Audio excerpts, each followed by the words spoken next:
Hi friends, எல்லோருக்கும் இனிய தமிழ் புத்தாண்டு நல்வாழ்த்துக்கள். என்ன முடிஞ்சதை போய் இன்றைக்கி சொல்கிறீங்களேன்றீங்களா? நேற்றே ஷேர் பண்ணணும்னு நினச்சேன், டைம் இல்லை, செஞ்ச லேட்டு தான், பொறுத்துக்கோங்க. இப்போ வாங்க விஷயத்துக்கு வரேன். இந்த புது வருஷத்துக்கு நம்ம வீட்டுக்கு வந்தது கொடைகள் தான். என்ன ரத்த காயத்தோடு வந்திருக்காங்க, அவ்வளவுதான். இப்போ இதை வீட்டுக்குள்ளே எடுத்துகிட்டு போய் சேர்த்துடலாம். ஆனால் நினச்சபடி நான் கொடைகள் வாங்கிட்டேன். பாருங்கள், தூக்கிட்டு வந்து அவர் வச்சுட்டாரு.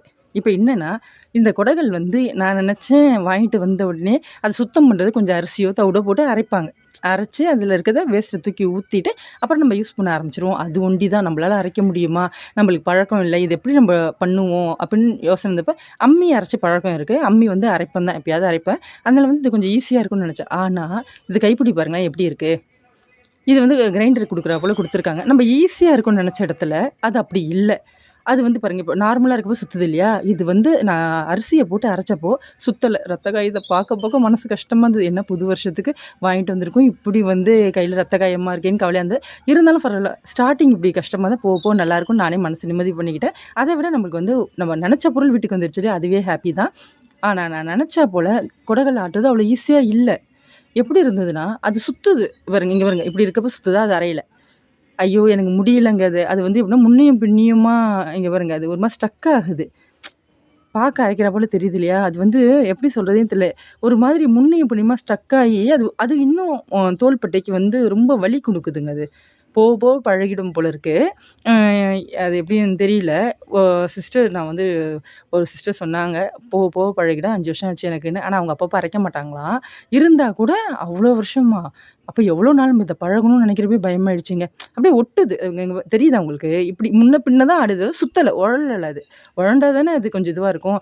எப்படியோ அதை இது பண்ணி அப்படியே கொரன்னு அரைச்சி அப்படியே சுற்றி நல்லா தேய்ச்சி கையாலேயே சுத்தம் பண்ணி எடுத்துட்டேன். இதுக்கப்புறம் திரும்பவும் இதெல்லாம் போட்டு நல்லா ஸ்க்ரப்பர்லாம் போட்டு தேய்ச்சி எடுத்துட்டு தான் நான் வந்து தொடச்சி வச்சுக்கிட்டேங்க. ஆனால் நல்ல வலி, ஏற்கனவே ரத்த காயமும் இருந்ததுக்கும் பார்க்க அப்படி இருக்கு இல்லையா? ஆனால் நல்ல வலி. நம்ம வலியெல்லாம் தாங்கும், சின்ன வயசுலேருந்து அப்படி தான் நம்மளை வளர்த்துருக்காங்க. அதனால் அது பரவாயில்ல தான். ஆனால் வந்து எனக்கு என்னென்னா, இது எப்படிடா நான் இதில் இட்லி கரைக்கணும் அப்படிலாம் நினச்சேன். ஏன் நான் கொடைகள் வாங்கினேன் அப்படின்னா, ஒரு வாரத்துக்கு முன்னாடி எனக்கு வந்து லெஃப்ட் சைட் நெஞ்சில் வந்து அப்படியே ஒரு வலி வர ஆரம்பிச்சிடுச்சு. பயம் வந்துடுச்சுங்க. உண்மையாகவே பயந்துட்டேன். ஒரு 3 நாள் நிம்மதி இல்லை. ஒரு பயம் வந்தோடனே ஹாஸ்பிட்டல் போயிட்டேன். அவங்க டேப்லெட் கொடுத்தாங்க. அப்போ தான் எக்ஸசைஸ் பண்ணணும்னு கம்பல்சரி சொன்னாங்க. என்ன எக்ஸசைஸ் பண்ண முடியும் அப்படின்னு யோசிச்சப்போ, கொடைகள் வாங்கி நம்ம இட்லிக்கு மாவாட்டலாம். செய்கிறத வந்து நம்ம உடம்புக்கு அசைவு கொடுக்கணும்னா, அது ஒரு பொருள் வந்து நம்மளுக்கு நல்ல வேலை செய்யும்னு சொல்லிட்டு வாங்கிட்டு வந்தது தாங்க.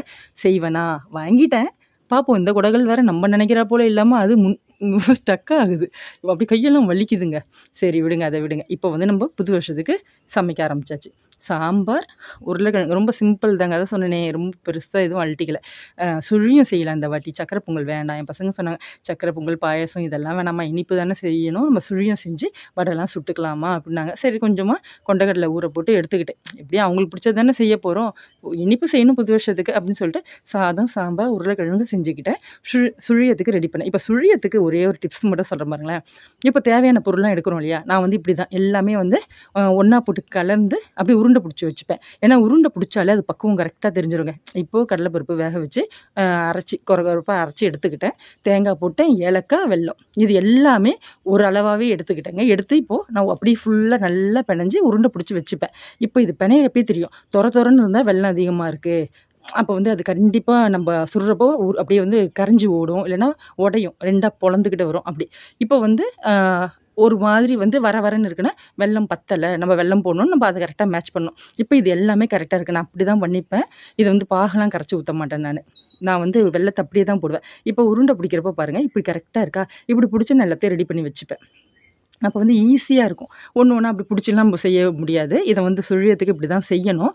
இன்னொன்று டிப்ஸ் என்னென்னா, அது மாவு கரைப்போம் இல்லையா, மைதா மாவு நம்ம வந்து கரைப்போம் இல்லையா, அது வந்து நல்லா வந்து கொஞ்சம் உப்பு போட்டு தண்ணி ஊற்றி கொஞ்சம் கொஞ்சமாக ஊற்றி கரைச்சி கரெக்டாக நல்லா அடித்து எடுக்கணும். கட்டி முட்டி இல்லாமல் நல்லா அடிக்கணும். அடித்து நம்ம அப்படியே எடுத்து ஊற்றி பார்த்தோன்னா கரெக்டாக இட்லி மாவு போல் இருக்கும்.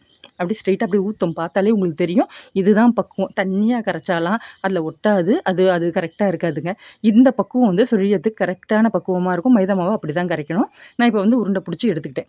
இன்னொரு டிப்ஸ் என்னென்னா, நம்ம வந்து 4, 3 அப்படி தான் போட்டு சுடணும். ஒரே நேரமாக எண்ணெய் அதிகமாக இருக்குன்னு 5, 6 போட்டோன்னா அதுவும் தப்பு தான். அதுவுமே ஒன்றோட ஒன்று ஒட்டிக்கிட்டு அதுவுமே சரியாக வராது. இன்னொரு விஷயம் என்னென்னா, ஒரு ஈடு போடுறோம் இல்லையா, ஒரு 4 இது போடுறோம் இல்லையா, போட்டோன்னே தண்ணியில் கையை கழுவிடணும். கழுவிட்டு திரும்ப ஃப்ரெஷ்ஷாக தான் போடணும். ஏன்னா அந்த மாவு ஒட்டிகிட்டு இருக்கப்போ ஒன்றோட ஒன்று ஒட்டி அது அப்படியே ஒரு மாதிரி மெஸ்ஸியாக தெரியும். அப்படி இல்லாமல் இப்படி செஞ்சுக்கோங்க. இது வந்து கரெக்ட் கரெக்டாக உங்களுக்கு பர்ஃபெக்டாக வரும். எண்ணெய் வீணாகாது, எண்ணெய் கலர் மாறாது, தீஞ்சு அப்படியே இது பண்ணாது, வால் பிடிக்காது. பாருங்கள் மாவு இப்படி இருக்கு இல்லையா, இப்படி கரைச்சிக்கங்க. நல்லா பீட் பண்ணணும், கையால் நல்லா அடித்து கரைச்சி எடுத்துக்கிட்டிங்கன்னா சூப்பராக வருங்க சுழியத்துக்கு. இதெல்லாம் டிப்ஸ். இங்கே பாருங்கள், இப்போ அப்படியே கையில் அப்படி கரெக்டாக மாவு அப்படியே ரவுண்ட் பண்ணி எடுத்தோன்னா கரெக்டாக கோட்டிங் ஆகும். கோட்டிங் ஆகி அப்படியே நம்ம சுட்டு எடுத்துக்கலாம். அடுப்பு வந்து ரொம்ப ஓவராக வைக்கக்கூடாது, மீடியம் ஃப்ளேமில் வச்சு அது ஓரளவு ஹீட் இருக்கும் இல்லையா, அப்படி தான் அதை எடுக்கணும். கையை இப்படி கழுவிட்டோமா 2வது ஷிஃப்ட்டுக்கும் திரும்ப கழுவணும். அதுபோல் முடிகிற வரைக்கும் கழுவிக்கிட்டே இருங்க. இங்கே பாருங்கள், இது சின்ன சின்ன டிப்ஸ். சுழியம் வந்து நிறைய பேருக்கு செய்ய வரும். நிறைய பேர் வேறு வேறு மெத்தடில் செய்வாங்க. ஆனால் நிறைய பேருக்கு சுழியம் வந்து பிரச்சனையாக இருக்கும். ஐயோ எனக்கு வந்து கருகிடுச்சு, எனக்கு உடஞ்சிடுச்சு, ஒன்றோட ஒன்று ஒட்டிக்கிச்சுன்னா நிறைய போட்டால் அப்படி ஆகும். மாவும் பக்குவமாக கரைக்கணுங்க. இப்போ பாருங்கள், இப்போ எடுத்துட்டு அவ்வளோதான். ரொம்ப நேரம் வைக்கணும்னு அவசியம் இல்லை. திருப்பி போட்டு மைதா மாவு தானே, உள்ளே ஃபுல்லாக இருக்கிறது அப்படியே நல்லா இருக்கும். அது சாப்பிடவே செம்ம டேஸ்ட்டாக இருக்கும். அப்படியே எடுத்துகிட்டு ஃபுல்லாகவே நான் முடிச்சுக்கிட்டேன். இப்போ சுழியம் செஞ்சுட்டேன், எல்லாம் செஞ்சுட்டேன், சுண்டலை வச்சுட்டேன். சாமிக்கு இப்போ வந்து நிலப்படி எல்லாமே வந்து மஞ்சள் குங்குமம் விபூதிலாம் வச்சு ரெடி பண்ணியாச்சு. வீட்டெல்லாம் தொடச்சிக்கிடுச்சு. இப்போ என் பொண்ணு என்ன பண்ணால் நிலப்படிக்கெலாம் விபூதி போடுறப்ப என் தில்லையும் பட்டை போட்டா. அதுதான் பட்டை பார்த்தீங்களா, எல்லாருக்கும் பட்டை போட்டு விட்டுட்டாங்க இன்றைக்கி. அப்புறம் நான் என்ன பண்ணேன், சமைச்சு எடுத்துக்கிட்டு வடைக்கு வந்து லேட்டாக செஞ்சுக்கலாம். ஏன்னா லேட் ஆகிடுச்சு, கொஞ்சம் காலையில் உடம்பு சரியில்லை. நான் வந்து மதியானத்துக்கு போல் தான் சமைச்சு 4:30 5:30 அப்படின்னு நல்ல நேரம் இல்லையா நேற்று. அதனால் அப்படி தான் நான் வந்து சாமி கும்பிட்டேங்க. இன்னொன்று என்னென்னா, இதுக்கப்புறம் தான் போய் மாலை கட்டி நிலப்படிக்கு போட்டேன். அப்புறம் மாவில தோரணம் கட்டணும் இல்லையா, அப்புறம் அதுக்கு ரெடி பண்ணேன். செஞ்சுட்டு வந்து சாமி கும்பிட்டு என் புது வருஷம் நல்லபடியாக தான் போச்சு. உங்கள் கூட ஷேர் பண்ணணுன்னு நினச்சேன். வேறு ஏதாவது சொல்லணும். மறக்காமல் வீடியோ பாருங்கள். பிடிச்சா லைக் பண்ணுங்கள், சப்ஸ்கிரைப் பண்ணுங்கள். பக்கத்தில் ஹைப் பட்டன் இருக்கும், ஹைப் பட்டனை அமுக்கி விடுங்க. நீங்கள் எவ்வளோ எனக்கு ஹைப் கொடுக்குறீங்களோ, நீங்கள் லைக் பண்ணுறீங்களோ, அது நிறைய பேருக்கு வந்து ஷேர் ஆகும். உங்களுக்கு தெரியும், சில பேருக்கு தெரிஞ்சும் கண்டினியூவாக பார்க்குறவங்க இருக்கீங்க.